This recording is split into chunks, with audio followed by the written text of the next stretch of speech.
ಸ್ನೇಹಿತರೆ, ನಿಮ್ಮೆಲ್ಲರಿಗೂ ಗೊತ್ತಿರುವಂತೆ ಉಕ್ರೇನ್ ಮತ್ತು ರಷ್ಯಾದ ನಡುವಿನ ಯುದ್ಧ ಆರಂಭವಾಗಿ 738 ದಿನಗಳೇ ಕಳೆದಿದ್ರೂ ಯುದ್ಧ ನಿಲ್ಲುವಂತಹ ಯಾವ ಲಕ್ಷಣಗಳು ಕಾಣ್ತಿಲ್ಲ.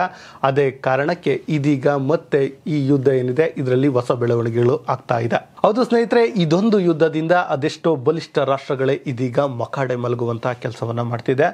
ಸುಮಾರು 738 ದಿನಗಳ ಯುದ್ಧ ಆದರೂ ಕೂಡ ಚಿಕ್ಕದೊಂದು ಪುಟ್ಟ ರಾಷ್ಟ್ರ ಏನು ಉಕ್ರೇನ್ ಇದೀಗ ರಷ್ಯಾವನ್ನ ವಿರೋಧಿಸುವಂತಹ ಕೆಲಸವನ್ನು ಮಾಡ್ತಿದೆ. ಅದಕ್ಕೆ ಪ್ರತಿರೋಧವನ್ನು ಕೊಡ್ತಾ ಇದೆ. ಅಂದರೆ ಅದಕ್ಕೆ ಬಲಿಷ್ಠ ರಾಷ್ಟ್ರಗಳ ಬೆಂಬಲ ಇರುವಂಥದ್ದು, ಅಂದರೆ ವಿದೇಶಿ ಶಕ್ತಿಗಳ ಬೆಂಬಲ ಇರುವಂತಹದ್ದು. ಅದೇ ಕಾರಣಕ್ಕೆ ಇದೀಗ ರಷ್ಯಾದ ಅಧ್ಯಕ್ಷರಾದ ಪುಟಿನ್ ಒಂದು ಎಚ್ಚರಿಕೆಯನ್ನು ಕೂಡ ಕೊಟ್ಟಿದ್ದಾರೆ. ಈ ಎಚ್ಚರಿಕೆ ಇಡೀ ವಿಶ್ವಕ್ಕೆ ಒಂದು ರೀತಿ ಅಚ್ಚರಿಯನ್ನು ಉಂಟು ಮಾಡಿದೆ. ಹಾಗಾದ್ರೆ ರಷ್ಯಾದ ಪುಟಿನ್ ಕೊಟ್ಟಂತಹ ಎಚ್ಚರಿಕೆ ಏನು? ಆ ಕುರಿತ ವಿಶೇಷ ವರದಿ ನಿಮ್ಮ ಮುಂದೆ. ಸ್ನೇಹಿತರೆ, ರಷ್ಯಾ ಇದು ವಿಶ್ವದ ಬಲಿಷ್ಠ ರಾಷ್ಟ್ರಗಳಲ್ಲಿ ಒಂದು ಅನ್ನೋದ್ರಲ್ಲಿ ಎರಡು ಮಾತಿಲ್ಲ. ಯಾಕಂದ್ರೆ ಇಡೀ ವಿಶ್ವದ ಬಲಿಷ್ಠ ರಾಷ್ಟ್ರ ಅಂದರೆ ವಿಶ್ವದ ದೊಡ್ಡಣ್ಣ ಎಂದೇ ಕರೆಸಿಕೊಂಡಿರುವಂತಹ ಅಮೆರಿಕಕ್ಕೆ ಒಂದು ರೀತಿ ಸೆಡ್ಡು ಒಡೆದು ನಿಲ್ಲುವಂತಹ ರಾಷ್ಟ್ರ ಅಂದರೆ ಅದು ರಷ್ಯಾನೇ. ಅದು ಈಗಿನಿಂದಲ ಹಲವು ದಶಕಗಳಿಂದಲೂ ಆ ಕೆಲಸವನ್ನು ಮಾಡಿಕೊಂಡು ಬರ್ತಾ ಇದೆ. ಇಂತಹದ್ದೊಂದು ರಾಷ್ಟ್ರ ಇದೀಗ ಉಕ್ರೇನ್ ನಡುವೆ ಯುದ್ಧವನ್ನು ಮಾಡ್ತಾ ಇದೆ. ಅದಕ್ಕೆ ಅಸಲಿ ಕಾರಣ ಏನು ಅಂತ ನೋಡಿದ್ರೆ ಮತ್ತೆ ಅಮೆರಿಕವೇ.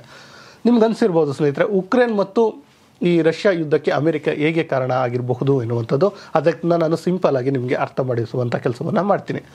ಸ್ನೇಹಿತರೆ, ಮೊದಲಿಗೆ ನಿಮಗೆ ಗೊತ್ತಿರಲಿ, ಈ ಉಕ್ರೇನ್ ಮತ್ತು ರಷ್ಯಾದ ನಡುವೆ ಯುದ್ಧ ಆರಂಭವಾಗಿದ್ದು ಏನಕ್ಕಪ್ಪ ಅಂದರೆ ಅದಕ್ಕೆ ಅಸಲಿ ಕಾರಣವೇ ಈ ನ್ಯಾಟೋ. ಈ ನ್ಯಾಟೋ ಯಾವುದಪ್ಪ ಅಂದರೆ ಈ ನ್ಯಾಟೋ ಏನಿದೆ ಇದು ಅಮೆರಿಕದ ನೇತೃತ್ವದ ಒಂದು ಒಕ್ಕೂಟವಾಗಿದೆ. ಇದರಲ್ಲಿ ಈಗ ಪ್ರಸ್ತುತ 31 ರಾಷ್ಟ್ರಗಳು ಇರುವಂಥದ್ದು ನಿಮಗೆ ಗೊತ್ತಿರುವಂಥದ್ದು.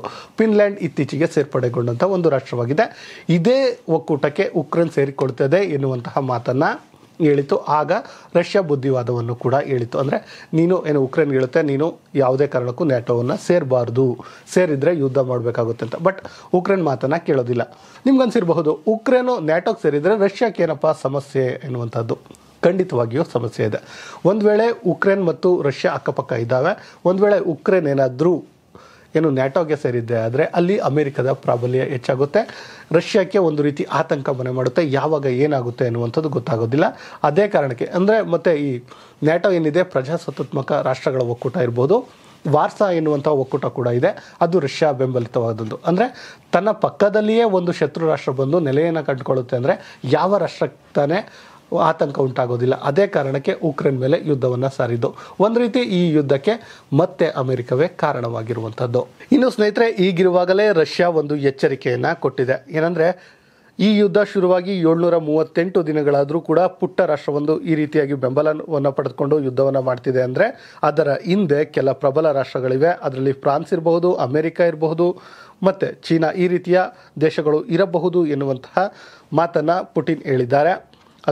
ಅದಷ್ಟೇ ಅಲ್ಲದೆ ಪಶ್ಚಿಮ ರಾಷ್ಟ್ರಗಳೇನಿದ್ದಾವೆ ಅವುಗಳಿಗೆ ಒಂದು ಎಚ್ಚರಿಕೆಯನ್ನು ಕೊಟ್ಟಿದ್ದಾರೆ. ಅದುವೇ ಪರಮಾಣು ಯುದ್ಧದ ಎಚ್ಚರಿಕೆ. ಹೌದು ಸ್ನೇಹಿತರೆ, ಇತ್ತೀಚೆಗಷ್ಟೇ ಮಾತನಾಡಿದಂತಹ ರಷ್ಯಾದ ಪುಟಿನ್ ಶಾಸಕರು ಮತ್ತು ದೇಶದ ಗಣ್ಯರು ಇತರ ಸದಸ್ಯರನ್ನು ಉದ್ದೇಶಿಸಿ ರಷ್ಯಾದಲ್ಲಿ ಮಾತನಾಡುತ್ತಾ ಪಶ್ಚಿಮ ರಾಷ್ಟ್ರವು ರಷ್ಯಾವನ್ನು ದುರ್ಬಲಗೊಳಿಸಲು ಗುರಿಯನ್ನು ಹೊಂದಿವೆ ಎನ್ನುವಂತಹ ಮಾತನ್ನು ಹೇಳುವ ಮೂಲಕ ಒಂದು ವೇಳೆ ಅವರೇನಾದರೂ ರಷ್ಯಾವನ್ನು ಟಾರ್ಗೆಟ್ ಮಾಡಿದ್ದೆ ಆದರೆ ನಾವು ಪರಮಾಣು ದಾಳಿಯನ್ನು ಮಾಡೋದ್ರಲ್ಲಿ ಹಿಂದೆ ಮುಂದೆ ನೋಡೋದಿಲ್ಲ ಎನ್ನುವಂಥ ಮಾತನ್ನು ಹೇಳಿದರು. ಅಷ್ಟಕ್ಕೂ ಯಾಕೆ ಈ ಪರಮಾಣು ವಿಚಾರ ಮುನ್ನೆಲೆಗೆ ಬಂತು ಅಂತ ನೋಡೋದಾದರೆ ಫ್ರಾನ್ಸ್ನ ಅಧ್ಯಕ್ಷ ಏನಿದ್ದಾರೆ ಎಮ್ಯುನಲ್ ಅವರೊಂದು ಮಾತನ್ನು ಹೇಳಿದರು. ಅಂದರೆ ರಷ್ಯಾ ಮತ್ತು ಉಕ್ರೇನ್ ನಡುವೆ ನಡೀತಾ ಇರುವಂತಹ ಯುದ್ಧಕ್ಕೆ ನಾವು ನ್ಯಾಟೋ ಪಡೆಯನ್ನು ಕಳಿಸಿದರೆ ಹೇಗೆ ಎನ್ನುವಂಥ ಒಂದು ಪ್ರಸ್ತಾಪವನ್ನು ಮಂಡಿಸಿದರು. ಆಗ ಇಮಿಡಿಯೇಟಾಗಿ ಅಮೆರಿಕ ಇರಬಹುದು, ಬ್ರಿಟನ್ ಇರಬಹುದು, ಹಲವು ದೇಶಗಳು ಇದಕ್ಕೆ ಒಪ್ಪಿಗೆಯನ್ನು ಕೊಡಲಿಲ್ಲ. ಅಂದರೆ ಬೇಡ ಎನ್ನುವಂಥದ್ದು. ಈ ವಿಚಾರ ರಷ್ಯಾದ ಅಧ್ಯಕ್ಷ ಪುಟಿನ್ಗೆ ದೊರೆಯುತ್ತೆ. ಸೊ ಅದಕ್ಕೆ ಪುಟಿನ್ ರಿಯಾಕ್ಟ್ ಮಾಡ್ತಾರೆ. ಏನಾದರೂ ನ್ಯಾಟೋ ಇಲ್ಲಿ ಭಾಗವಹಿಸಿದ್ದೆ ಆದರೆ ಪರಮಾಣು ಯುದ್ಧವನ್ನೇ ಅನುಭವಿಸಬೇಕಾಗುತ್ತೆ ಎನ್ನುವಂತಹ ಎಚ್ಚರಿಕೆಯನ್ನು ಕೊಟ್ಟಿದ್ದಾರೆ. ಆದರೆ ಸ್ನೇಹಿತರೆ, ನೆನಪಿರಲಿ, ಹಲವು ಬಾರಿ ಈ ಉತ್ತರ ಕೊರಿಯಾದ ಕಿಮ್ ಜಾನ್ ಏನಿದ್ದಾನೆ ಈ ಪರಮಾಣು ಬಗ್ಗೆ ಮಾತನಾಡಿದಾಗ ಅಷ್ಟೊಂದು ಎಫೆಕ್ಟಿವ್ ಅನಿಸೋದಿಲ್ಲ. ಆದರೆ ರಷ್ಯಾ ಈ ರೀತಿಯಾಗಿ ಮಾತನಾಡಿದರೆ ಅತ್ಯಂತ ಎಫೆಕ್ಟಿವ್ ಅನಿಸುತ್ತೆ. ಯಾಕಂದರೆ ನಿಮಗೆ ಗೊತ್ತಿರಲಿ, ಇಡೀ ವಿಶ್ವದಲ್ಲೇ ಅತಿ ಹೆಚ್ಚು ಪರಮಾಣುಗಳನ್ನು ಹೊಂದಿರುವಂತಹ ರಾಷ್ಟ್ರ ಯಾವುದು ಅಂದರೆ ಮೊದಲಿಗೆ ನಿಲ್ಲೋದೆ ಅದುವೇ ರಷ್ಯಾ. ಹೌದು ಸ್ನೇಹಿತರೆ, ಇಡೀ ವಿಶ್ವದಲ್ಲಿ ಅತಿ ಹೆಚ್ಚು ಪರಮಾಣುಗಳಂದರೆ 5889 ಪರಮಾಣುಗಳನ್ನು ಹೊಂದಿರುವಂತಹ ರಾಷ್ಟ್ರ ಅಂದರೆ ರಷ್ಯಾ. ಅದಾದ ನಂತರ ವಿಶ್ವದ ದೊಡ್ಡಣ್ಣ ಎಂದೇ ಕರೆಸಿಕೊಳ್ಳುವಂತಹ ಅಮೆರಿಕ 5224 ಪರಮಾಣುಗಳನ್ನು ಹೊಂದಿದರೆ, ಇನ್ನು ಚೀನಾ 410 ಪರಮಾಣುಗಳನ್ನು ಹೊಂದಿದೆ. ಇನ್ನು ಫ್ರಾನ್ಸ್ ಏನಿದೆ, ಫ್ರಾನ್ಸ್ನ 290 ಪರಮಾಣುಗಳನ್ನು ಹೊಂದಿದ್ರೆ ಭಾರತ 7ನೇ ಸ್ಥಾನವನ್ನು ಪಡೆದುಕೊಂಡು 194 ನ್ಯೂಕ್ಲಿಯರ್ ವೆಪನ್ಗಳನ್ನು ಹೊಂದಿದೆ. ಅದೇ ಕಾರಣಕ್ಕೆ ಇದೀಗ ಇದು ಮತ್ತಷ್ಟು ಮಹತ್ವವನ್ನು ಪಡೆದುಕೊಳ್ತಿದೆ. ಹೌದು ಸ್ನೇಹಿತರೆ, ರಷ್ಯಾ ನಿಮ್ಮೆಲ್ಲರಿಗೂ ಗೊತ್ತಿರುವಂತೆ ಭಾರತದೊಂದಿಗೆ ಈ ಹಿಂದಿನಿಂದಲೂ ಉತ್ತಮ ಸಂಬಂಧವನ್ನು ಹೊಂದಿದೆ. ರಷ್ಯಾದಿಂದ ಹಲವು ಬಾರಿ ಭಾರತದ ಸಂಬಂಧವನ್ನು ಕಡಿದು ಹಾಕಲು ಅಮೆರಿಕ ಪ್ರಯತ್ನ ಪಟ್ಟಿದ್ದಾದರೂ ಕೂಡ ಭಾರತ ರಷ್ಯಾದೊಂದಿಗೆ ಸ್ನೇಹವನ್ನು ಬೆಳೆಸಿಕೊಂಡು ಬಂದಿದೆ. ಅದಕ್ಕೆ ಹಲವು ಕಾರಣಗಳಿರಬಹುದು. ಈ ಹಿಂದೆ ರಷ್ಯಾ ಭಾರತಕ್ಕೆ ಮಾಡಿದ ಸಂಬಂಧ, ಭಾರತ ರಷ್ಯಾಕ್ಕೆ ಮಾಡಿದ ಸಂಬಂಧಗಳು ಅಂದರೆ ಸಹಾಯಗಳು ಹಾಗೂ ಸಂಬಂಧಗಳು ಇದನ್ನು ಮತ್ತಷ್ಟು ಬಲಿಷ್ಠವನ್ನು ಮಾಡ್ತಾ ಇದೆ. ಈ ಹಿಂದೆ ಭಾರತದ ಜೈಶಂಕರ್ ಕೂಡ ಒಂದು ಪಾಶ್ಚಿಮಾತ್ಯ ರಾಷ್ಟ್ರಗಳಿಗೆ ಎಚ್ಚರಿಕೆಯನ್ನು ಕೊಟ್ಟಿದ್ದು ನಿಮಗೆ ಗೊತ್ತಿದೆ. ಅಂದರೆ ಪಾಕಿಸ್ತಾನವನ್ನು ಈ ಹಿಂದೆಲ್ಲೂ ನೀವು ಬೆಂಬಲಿಸುವಂಥ ಕೆಲಸವನ್ನು ಮಾಡಿದ್ರಿ, ಆದರೆ ರಷ್ಯಾ ನಮ್ಮನ್ನು ಎಂದು ಕೈ ಬಿಡುವಂಥ ಅಂದರೆ ನಡು ನೀರಿನಲ್ಲಿ ಕೈ ಬಿಡುವಂಥ ಕೆಲಸವನ್ನು ಮಾಡಿಲ್ಲ. ಆ ಕಾರಣ ನಾವು ಯಾವಾಗಲೂ ಕೂಡ ರಷ್ಯಾದೊಂದಿಗೆ ಉತ್ತಮ ಸಂಬಂಧವನ್ನು ಹೊಂದಿದ್ವಿ ಎನ್ನುವಂಥ ಮಾತನ್ನು ಹೇಳಿದ್ದು ತುಂಬ ಚರ್ಚೆಗೆ ಕಾರಣವಾಗಿತ್ತು.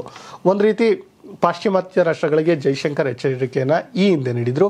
ಇದೀಗ ರಷ್ಯಾ ಮತ್ತೆ ಪಾಶ್ಚಿಮಾತ್ಯ ರಾಷ್ಟ್ರಗಳಿಗೆ ಎಚ್ಚರಿಕೆಯನ್ನು ಕೊಡುವ ಮೂಲಕ ಅದರಲ್ಲೂ ಕೂಡ ಪರಮಾಣುವಿನ ಬಗ್ಗೆ ಅಂದರೆ ಪರಮಾಣು ಯುದ್ಧವನ್ನು ನೀವು ಎದುರಿಸಬೇಕಾಗುತ್ತೆ ಎನ್ನುವಂಥದ್ದನ್ನು ಹೇಳಿಕೆಯನ್ನು ಕೊಡುವ ಮೂಲಕ ಒಂದು ವಿಶ್ವಕ್ಕೆ ಒಂದು ಆತಂಕವನ್ನೇ ಸೃಷ್ಟಿ ಮಾಡಿದ್ದಾರೆ. ಅದಕ್ಕೆ ಕಾರಣ ಏನಂದರೆ ಅತಿ ಹೆಚ್ಚು ಪರಮಾಣುವನ್ನು ಹೊಂದಿರುವಂತಹ ಯುದ್ಧ ಮತ್ತು ಪುಟಿನ್ ಒಂದು ರೀತಿ ತಲೆಕೆಟ್ಟವನಿದ್ದಂತೆ ಏನು ಯುದ್ಧವನ್ನು ಮಾಡಿದರೂ ಮಾಡಬಹುದು. ಅದೇ ಕಾರಣಕ್ಕೆ ಇದೀಗ ವಿಶ್ವದಾದ್ಯಂತ ಒಂದು ರೀತಿ ಆತಂಕ ಮೂಡಿರುವಂಥದ್ದು.